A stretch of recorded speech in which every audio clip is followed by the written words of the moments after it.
I promised myself it would be just once. A single, fleeting experiment.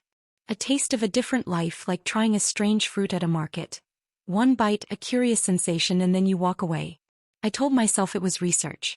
A way to understand a hunger I'd only read about in books. I told myself I was strong enough, disciplined enough, to walk back across the line I'd drawn in the sand. I was a fool. His name was Leo and he was the line. He was my older brother's best friend, a permanent fixture in my peripheral vision since I was 16. He was the deep laugh from the living room, the borrowed leather jacket hanging in our hallway, the man who'd ruffled my hair and called me kiddo for a decade. He was safe. He was familiar. He was utterly, completely off limits. That was the rule. And the night of my brother's wedding, dressed in sapphire silk and feeling like a woman for the very first time, I decided to break it. Just once. It happened in the quiet haze after the chaos. The music had stopped, the guests had drifted away, and we were the last two people in the empty ballroom, tasked with gathering forgotten belongings. The air was thick with the ghosts of champagne and celebration. He was loosening his tie, a tired smile on his face. "You clean up nice, kiddo," he said, his voice softer than usual. The old nickname, but it landed differently tonight. It didn't feel patronizing. Felt intimate. A secret between us. "So do you," I replied, and my voice didn't sound like my own. It was lower, smoother. I watched his eyes change. That was the moment. The kiddo veil lifted, and for the first time he saw me. Not his friend's little sister. A woman standing in a pool of moonlight from a high window, looking back at him with a question he'd never allowed himself to hear. He didn't move, but the space between us evaporated. "This is a bad idea," he murmured, a statement that sounded like a prayer. "The worst," I agreed, already stepping forward. The first kiss was my doing. I reached up, my fingers brushing the stubble on his jaw, and brought his mouth to mine. I had initiated it. I was in control. This was my one time. And then his hands came up to frame my face and control shattered. His kiss wasn't gentle or exploratory. It was a dam breaking. It was a decade of suppressed glances and forbidden thoughts roaring to the surface. His lips were firm, insistent, tasting of whiskey and wedding cake and a shocking, desperate hunger. A sound escaped me, a gasp he caught in his mouth, and his arms wrapped around me, pulling me against the solid wall of his chest. I could feel his heart hammering against mine, a frantic, syncopated rhythm that said, "Too late. The line is gone." I said I'd stop after one time. I said it would be one kiss, a secret I'd lock away.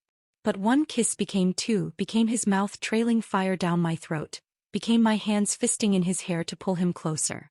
The one time was supposed to be in that ballroom.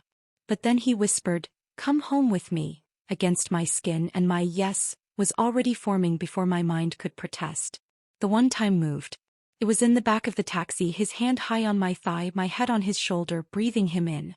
It was at his apartment door, fumbling with keys, our lips meeting again in the dark hallway.